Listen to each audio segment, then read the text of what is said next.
Olá, queridos amigos e amigas, tudo bem com vocês? Sejam bem-vindos ao nosso canal Fala Sério Pastor. Se você ainda não é inscrito, se inscreva logo, é rapidinho, você clica aí em inscrever-se, ativa o sininho para receber as notificações dos nossos próximos vídeos e compartilhe esse canal com os seus amigos, tá bom?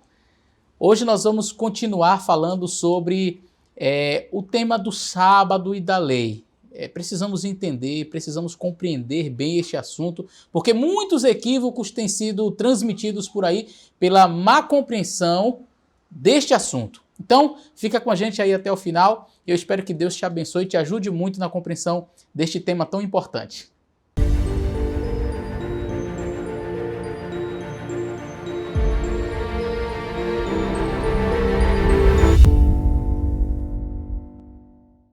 Evangélicos acreditam que são salvos porque não adoram imagem de escultura. Católicos acreditam que vão para o céu porque não matam e não roubam. Calma, você deve estar aí já quase me chamando de mentiroso, deve estar dizendo assim, não, nós não acreditamos nisso, isso é mentira, isso é uma falácia. Calma, eu só estou tentando provocar uma reação reflexiva em você. Eu quero que você pense, que você reflita, porque é exatamente assim que nós, adventistas do sétimo dia, nos sentimos quando somos acusados de acreditar que somos salvos porque guardamos o sábado. Não, nós não acreditamos na salvação porque guardamos ou deixamos de guardar o sábado. Bem como você não acredita na salvação porque adora ou não adora imagem de escultura. Qual é a relação que existe entre a guarda do sábado, o não adorar imagens, não matar, não roubar, enfim, os 10 mandamentos? Qual a relação que existe entre os 10 mandamentos e a salvação? Este assunto precisa ser bem compreendido. E aí você vai me dizer assim, pastor, eu sou evangélico e eu não adoro imagem, não é porque eu preciso ser salvo, é porque Jesus já me salvou. E é por isso, para obedecer a ele, que eu não adoro imagem de escultura, mas não quer dizer que o não adorar vai me levar para o céu. Puxa, olha, parabéns. É exatamente assim que nós pensamos em relação ao sábado. Ah, é? É. A mesma relação que você tem com o segundo mandamento é a que nós temos com o quarto. E você, meu querido irmão católico, pode estar dizendo assim, não, pastor, eu não acredito que uma pessoa, só porque ela não mata, ela vai para o céu. Não, nós vamos para o céu porque Jesus morreu na cruz por nós. Parabéns! É exatamente assim que nós pensamos em relação ao quarto mandamento. Veja, nós não acreditamos na salvação por aquilo que fazemos. Deus não ama mais você ou menos você por aquilo que você faz. Deus não ama mais alguém porque guardou o sábado ou deixou de guardar o sábado. Deus não te ama mais ou você ganha pontos na salvação se você adora ou não adora imagem de escultura. Percebe? Ah, eu não adoro imagem de escultura, logo já tem um lugarzinho lá no céu. Não! Não é isso que contabiliza a tua ida para o céu. Ah, eu nunca matei, nunca roubei ninguém, eu não adulterei, então já tem um lugar lá no céu. Não, querido, entenda. A guarda dos mandamentos não te põe no céu. Lembra do jovem rico? O jovem rico chega para Jesus e diz assim, Senhor, o que eu devo fazer para ser salvo? E Jesus diz o que para ele? Guarda os mandamentos. E aí ele diz, opa, eu já tenho feito isso desde criança. Jesus estava provocando aquele jovem. Mas isso eu já faço desde criança. Sou um judeu, eu guardo o sábado, eu não adoro imagens, eu honro meu pai e minha mãe, eu não mato, eu não roubo. Puxa, beleza, então já estou salvo? Aí Jesus diz, não. Ué, mas e o que falta? Falta ainda uma coisa. O quê? Vai lá, venda tudo que você tem e dê para os pobres. E aí você vai ter um tesouro no céu. Ah, já entendi, pastor. Então a salvação é para os pobres. A salvação é se eu pegar e vender tudo que eu tiver? Claro que não. O que Jesus estava tentando ensinar para aquele homem? A essência da lei é o amor. João capítulo 14 e o verso 15, Jesus diz, se me amardes, guardareis os meus mandamentos. Então veja, a guarda dos mandamentos não é para a minha salvação. A guarda dos mandamentos é uma expressão do meu amor por Jesus. Por que eu não adoro imagens de escultura?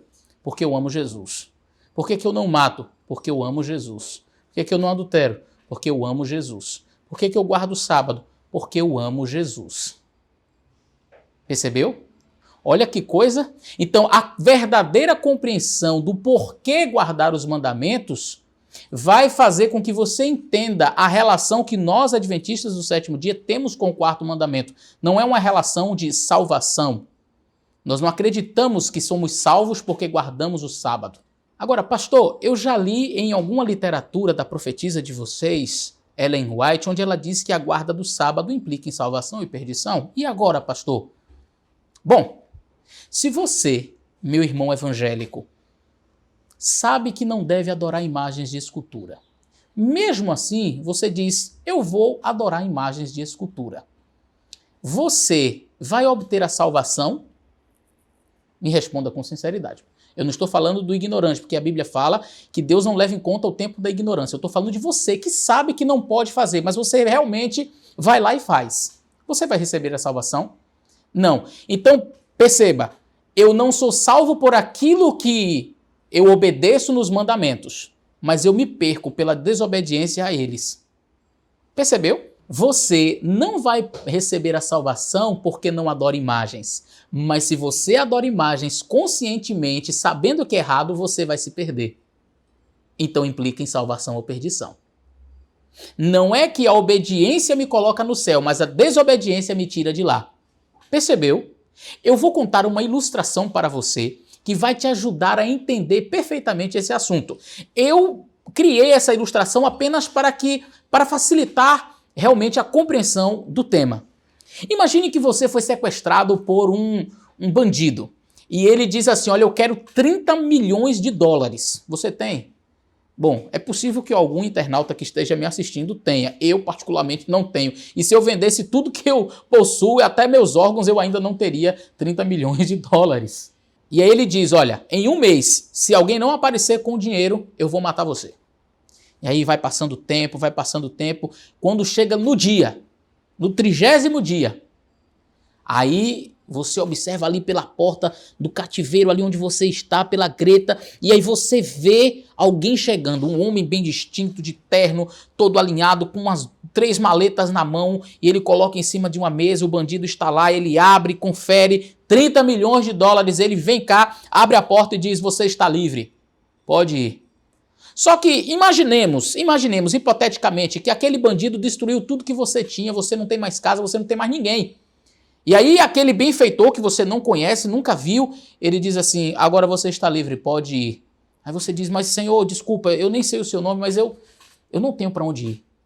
Eu não sei nem para onde ir. Eu não tenho lugar para morar. Mas tudo bem, vamos lá para minha casa. Você tem alguma roupa? Não, você está sujo com aquela roupa o mês inteiro, cabelo todo. Eles, olha, vamos fazer o seguinte, vamos passar numa loja. E ele passa numa loja das mais chiques que você imaginar. E ele diz assim, escolha a roupa que você quiser. E aí você escolhe as roupas, ele paga tudo para você. Leva você para casa dele. E aí ele diz assim, olha, aquele quarto é seu, você pode ficar à vontade. Eu só vou pedir uma coisa para você. Mais tarde eu tenho reuniões aqui com os Shakers, eu sou uma pessoa muito influente, eu sou multimilionário, eu tenho aqui muitos amigos influentes no mundo, magnatas, e a gente vai fazer uma reunião de negócios. Eu queria que você tomasse um banho, ajeitasse esse cabelo e colocasse a roupa limpa que eu dei para você. Pergunta, você vai fazer tudo isso para sair do cativeiro ou porque ele já tirou você do cativeiro? Você vai tomar banho, vai se alinhar, vai colocar a roupa nova, vai pentear o cabelo para ser salvo ou porque ele já te salvou? E aí você vai me responder, não, claro, pastor, eu vou fazer tudo isso porque ele já me salvou. É esta relação que você e eu devemos ter com os mandamentos de Deus. Satanás, ele veio e nos sequestrou esse mundo, e ele pediu um preço que eu e você não poderíamos pagar. Aí Jesus Cristo vem e paga o preço que você não tinha condições de pagar. E aí agora você está livre. Jesus libertou você lá na cruz. Ali foi pago o preço pela sua redenção. Mas agora você não tem uma roupa apropriada, uma roupa de justiça, né? A Bíblia compara as nossas vestes a vestes de justiça. E a nossa é toda amassada, toda imperfeita, mas a veste de justiça de Cristo é perfeita. Você não tem, mas ele te dá a justiça dele. Agora me obedeça. Você pode até ficar aqui comigo, mas só faça o que eu estou te pedindo. Se me amardes, guardareis os meus mandamentos. Então eu pergunto, você vai obedecer a Jesus para ser livre do pecado Ou você vai obedecer a Jesus porque ele já te libertou do pecado? Você vai obedecer os mandamentos de Deus para ser salvo? Ou você vai obedecer os mandamentos de Deus porque ele já te salvou? Salvação não é algo de agora, não é algo que eu faça, é algo que ele fez. Não é o que você faz, é o que Cristo fez. Não é a sua obra, é a obra de Cristo por você. Isto é salvação. E a relação dos 10 mandamentos é simples. Você vai obedecer não para sair do cativeiro. Então por que eu não adoro imagens de escultura? Porque Jesus já me tirou do cativeiro. E eu faço o que ele me pede. Por que eu guardo o sábado? Porque Jesus já me tirou do cativeiro. Então quando aquele texto de Ellen White diz implica em salvação ou perdição, é dentro desse sentido.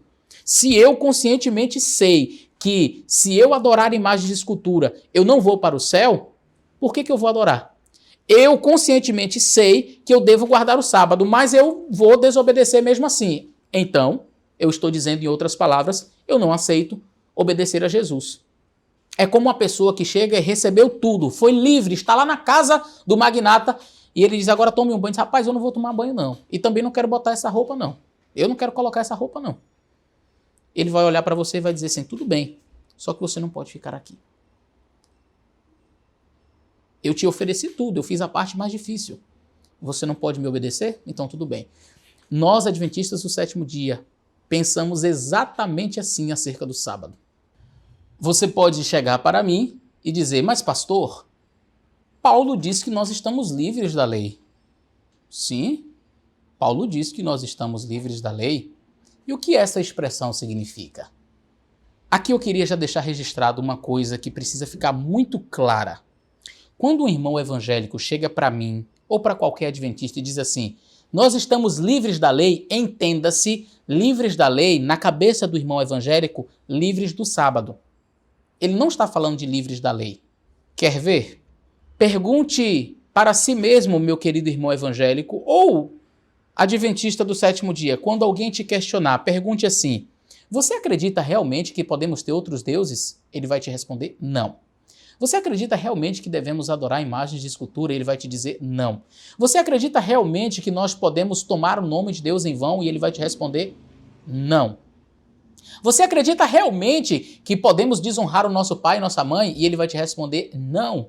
Você acredita de fato que podemos matar, adulterar, roubar, dizer falso testemunho e cobiçar? E ele vai te dizer não. Você acredita que podemos transgredir o sábado? Ele vai te dizer sim. Então, quando um evangélico chega para você e te diz assim, estamos livres da lei, na cabeça dele, ele está falando assim, estamos livres do sábado. Inconscientemente, ele pensa assim. Só que como fica incoerente eu dizer que só um mandamento passou, então ele diz que a lei passou, mas aí cai numa incoerência maior, porque ele diz que a lei passou, mas ao mesmo tempo ele acredita nos 9 mandamentos. Ok?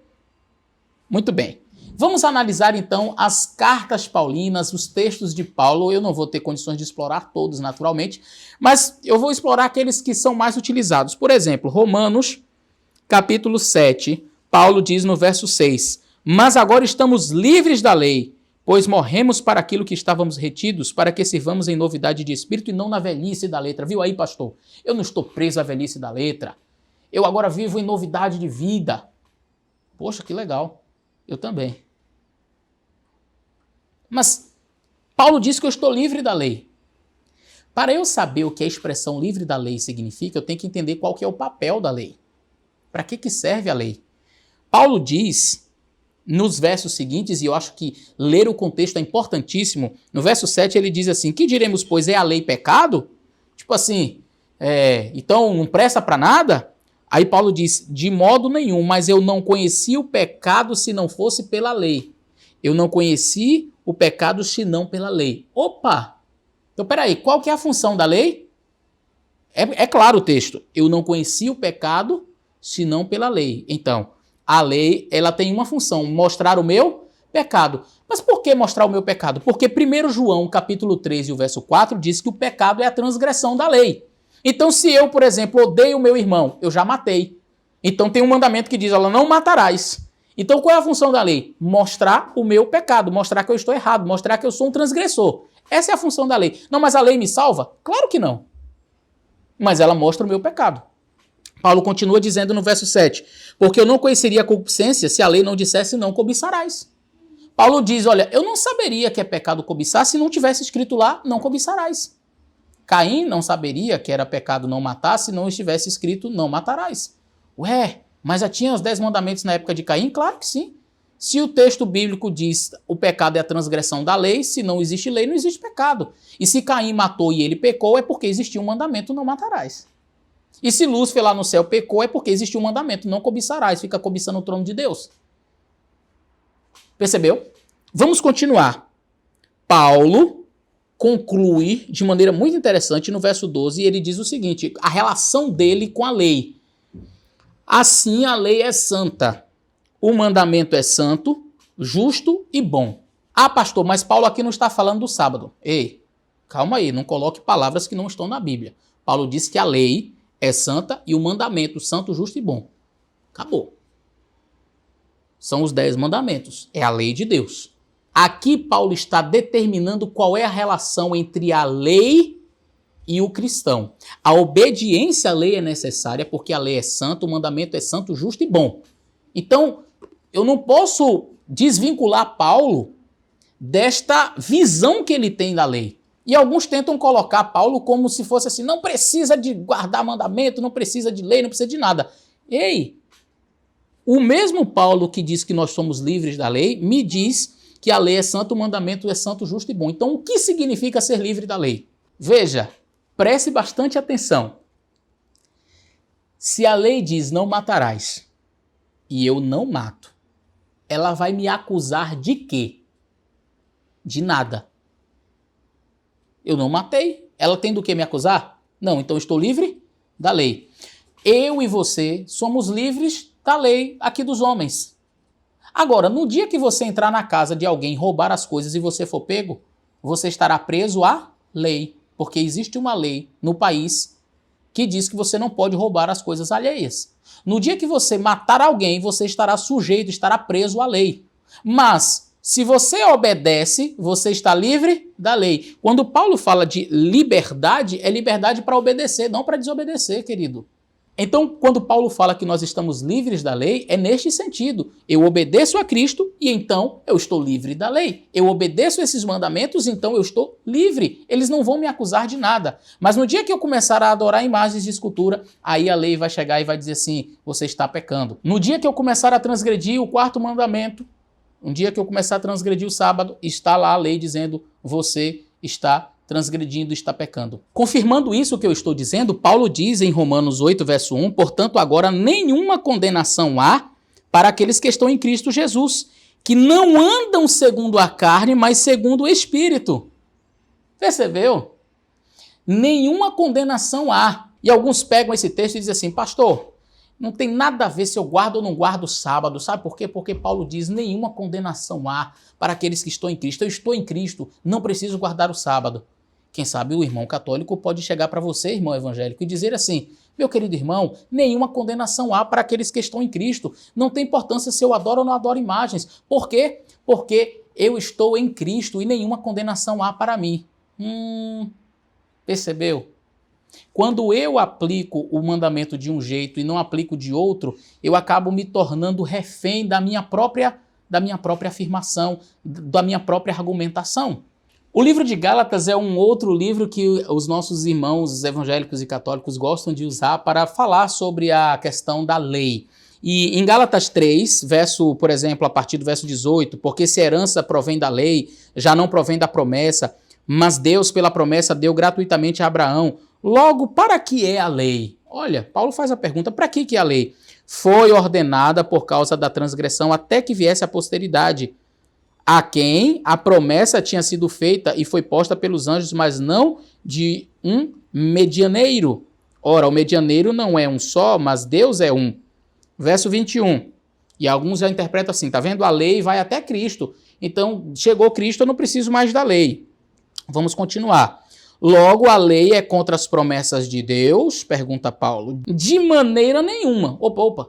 Olha como Paulo interpreta. A lei é contra as promessas de Deus? De maneira nenhuma.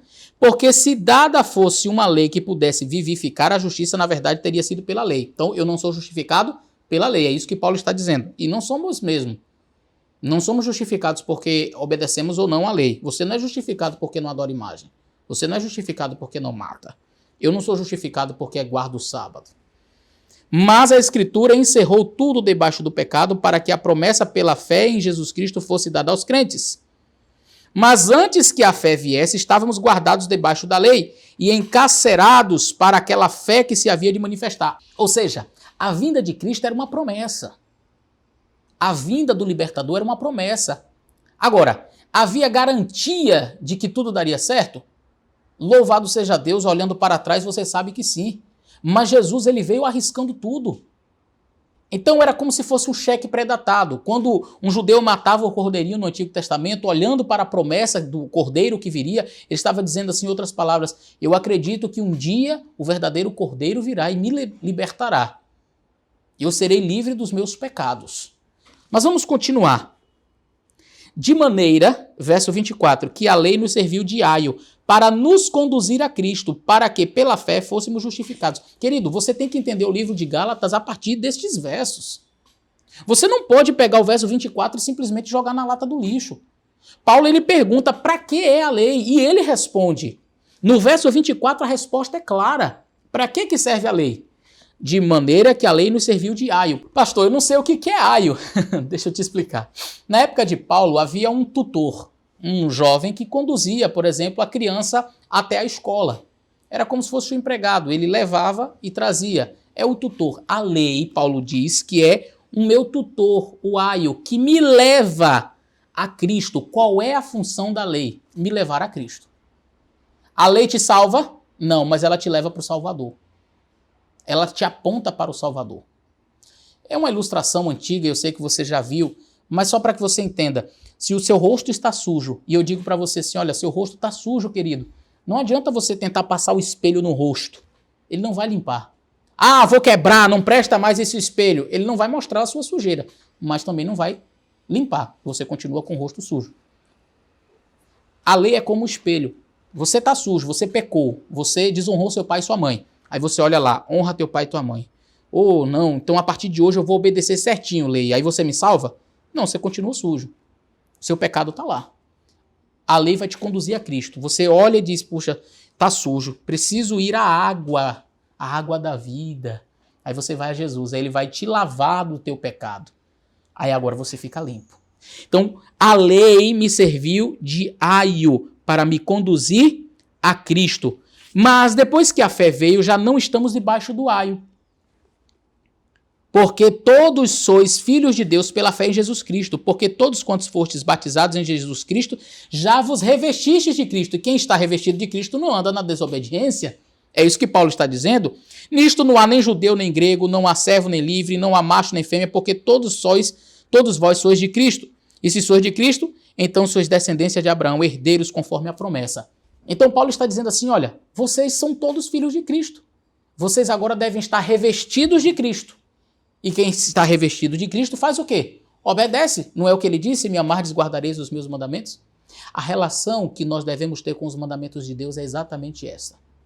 Ok? Eu espero ter te ajudado. Que Deus abençoe você e até o nosso próximo vídeo.